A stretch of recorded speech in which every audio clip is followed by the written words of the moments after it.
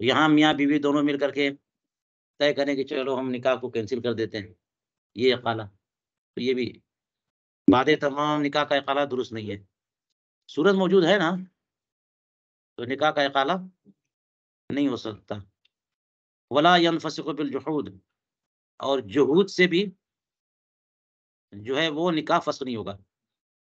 जुहूद से भी कोई इनकार कर दे तो उससे भी फ़स्ख़ नहीं होगा। इल्ला फ़ी मसअलतैन, मगर ये कि 2 सूरतें हैं, कि 2 सूरतों में ये निकाह जो है वो काबिल फ़स्ख़, ये इस्तिस्ना जो है, ये आखिरी वाले हिस्से से नहीं है, बल्कि पूरे पहले वाले हिस्से से।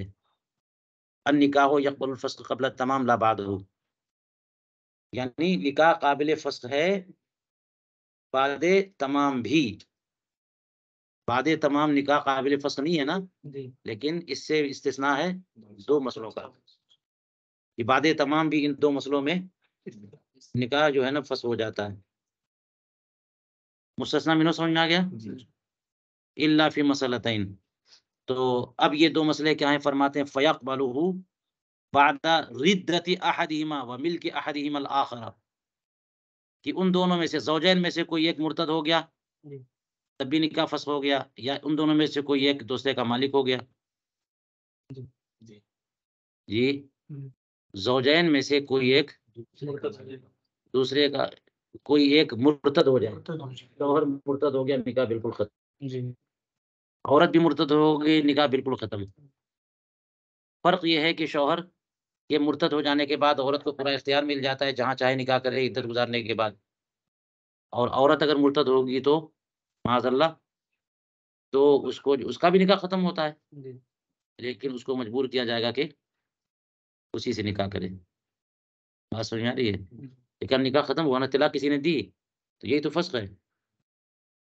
ये इर्तिदाद वाला मामला हुआ, इसी तरह से उनमें से कोई एक दूसरे का, ये तो इस सूरत में है ना कि शौहर गुलाम हो या बीवी बांदी हो, इसकी कल मिसाल मैं दे चुका हूँ।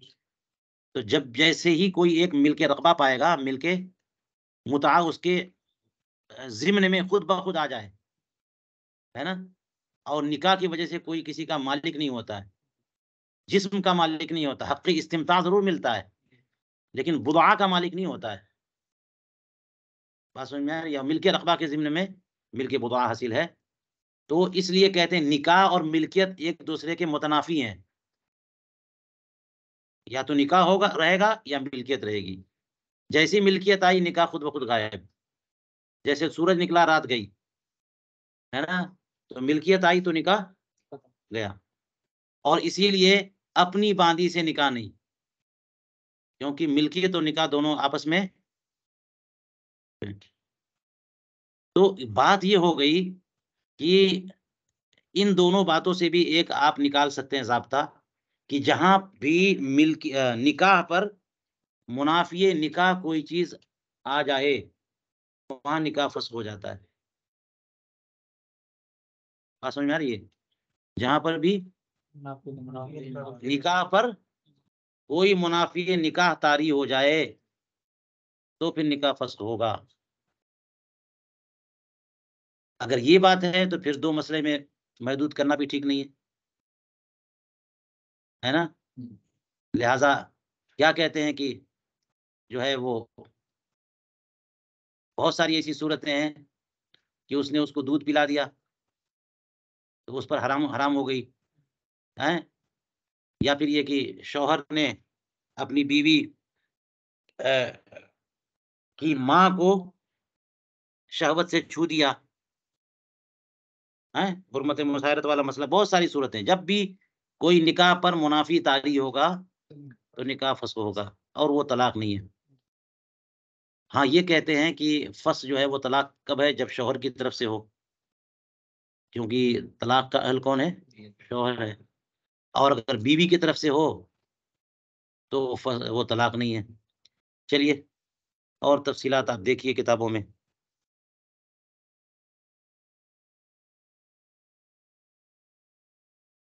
हाँ, यकमुलुल महरु बिअरबअतिन। अगला मसला देखिए, महर भरपूर दी जाती है या मुकम्मल हो जाती है 4 वजहों से, यानी पूरी महर देनी होगी। ठीक है, निस्फ नहीं, निस्फ मुसम्मा नहीं या बेमुता नहीं, बल्कि पूरी महर देनी होगी। किस सूरत, किस वजह से? 4 वजहों से। एक तो बिद्दुखूल व बिलखलवति सहीहा व बिवुजूबिल इद्दति अलैहा मिन्हु साबिक़न व बिमौति अहदिहिमा। दुखूल की वजह से, शौहर ने बीवी अपनी ज़ौजा से निकाह किया और दुखूल हो गया तो पूरी महर वाजिब है ना। अगर महर मुतय्यन नहीं तो महर मिस्ल, और मुसम्मा है तो पूरी। बिल्कुल आसान मसला। खलवत सहीहा से भी, खलवत सहीहा दुखूल के कायम मकाम है वजूब इद्दत के मामले में और इकमाल महर के मामले में, हलाला वगैरह के मामले में नहीं। बाद मामलात में खलवत सहीहा दुखूल के कायम मकाम है और बाद मसाइल में नहीं। तो यहाँ पर खलवत सहीहा से भी महर। वह तीसरी वजह क्या है, वह बिवुजूबिल इद्दति अलैहा, उस पर यानी औरत पर इद्दत वाजिब हो जाए उसी शौहर की तरफ से साबिक़न।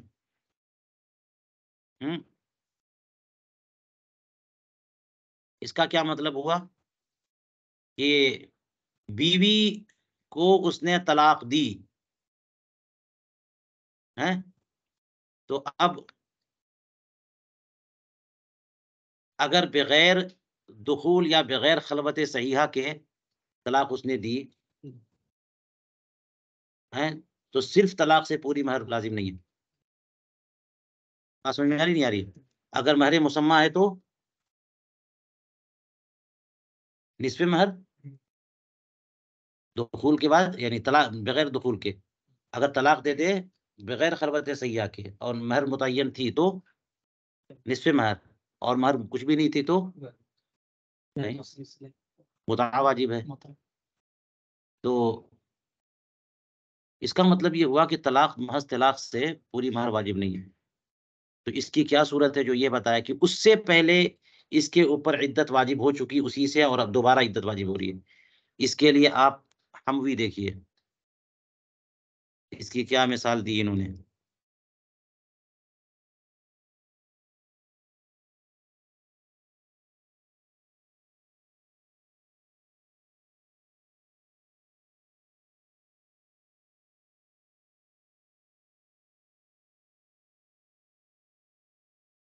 ये आपको अल्लामा हमवी का हाशिया दिख रहा है? जी जी।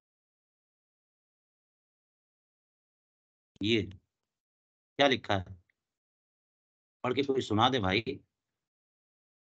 सूरतहू अबाना ज़ौजतहु हम्म बिमा दूनि सलाति सुम्मा तज़व्वजहा फिल इद्दति फतल्लक़हा क़ब्ल अद-दुख़ूलि फ़अलैहि महरु कामिल व अलैहा इद्दतुन मुस्तक़िल्लतुन व हाज़ा इंदल अव्वल वत्तानी क़ाला फ़िल कंज़ वलौ नकहा मुतअद्दतुन फतल्लक़हा क़ब्ल अल-वती वजब महरु ताम्मुन व इद्दतुन मुक़्तदा। तो पहली बात ये बताई कि अपनी ज़ौजा को बायना कर दिया उसने, ज़ौजा को यानी तलाक़ कनाई दे करके या खुला की सूरत कैसी भी, और 3 तो दी नहीं थी क्योंकि हलाला वाजिब हो गई। अब उसके बाद इद्दत ही में वो निकाह कर सकता है, तो इद्दत ही में निकाह किया उसने। फतल्लक़हा क़ब्ल दुख़ूल, तो जब बायना हो चुकी तो महर जदीद से निकाह करेगा ना वो, ताज़ा निकाह होगा ये। अब उसे तलाक दिया दुखूल से पहले, तो यहाँ पर महर कामिल है। बात समझ आ रही नहीं? ये कह दिया इसने, फ़अलिही महरुन कामिल व अलैहा इद्दतुन मुस्तक़िल्ला। अब ये होगा, आप शरह बकाया वगैरह देखिए कि ये दो इद्दतें आपस में मुतदाखिल हैं या अलग-अलग हैं। ज़ाहिर ये है कि मुतदाखिल होंगी। अपनी ज़ौजा को जो मदखूला है उसको क्या किया? बायना कर दिया। और ये क़ैद नहीं लगाई कि मदखूला हो चाहे ना हो, मैंने कहा अपनी तरफ से। हो सकता है उसको भी आम हो। तो अपनी ज़ौजा को उसने बायना किया, यानी तलाक दे करके निकाह ख़त्म हो गया, तलाक़ रजई नहीं, और इद्दत जारी शुरू हो चुकी है, तो इद्दत में अपनी मुतल्लक़ा से निकाह तो कर सकता है। एक ही हैज़ गुज़रा था और उसके बाद उसने निकाह कर लिया महर जदीद के साथ। तो अब बगैर दुख़ूल के उसे तलाक देगा, तो इस तलाक से महर कामिल उसके ज़िम्मे आएगी। बात समझ में आई? हुँ।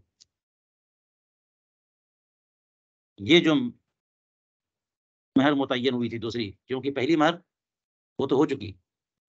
ठीक है, ये मामला क्लियर हो गया? चलिए, तो यहाँ पर ये कह रहे हैं कि व बिवुजूबिल इद्दति अलैहा मिन्हु साबिक़न। अब इस जुमले का तर्जमा बहुत मुश्किल जुमला है, इसको गौर से देखिए या इसको आसान बनाइए। व बिवुजूबिल इद्दति अलैहा, और अलैहा का मतलब अलल इद्दति। अलैहा का मतलब जो है अलल मरअति या अलल ज़ौजति नहीं। हाँ, जो कि बज़ाहिर तबादुर ज़हन इसी तरफ होता है कि अलल मरअति। तो कहने की ज़रूरत क्या है? क्या मर्द पे भी इद्दत होती है? ऐ बिवुजूबिल इद्दति अलल इद्दति, मिन्हु उसी से, साबिक़न यानी एक पहले इद्दत हो चुकी है, उस पर एक और इद्दत वाजिब हो रही है। मसला समझ में आया कि नहीं आया?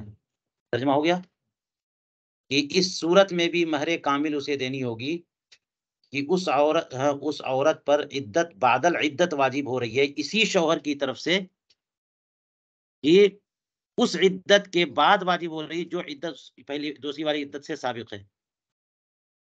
एक इद्दत साबिक़ा है उसी के, और उसी इद्दत पे एक दूसरी इद्दत भी उसी इद्दत से उसी शौहर से वाजिब हो रही है। तो इस इद्दत की वजह से इसके ऊपर इसको पूरी महर देनी पड़ेगी। समझ में आई बात? व बिमौति अहदिहिमा, चौथी सूरत क्या है?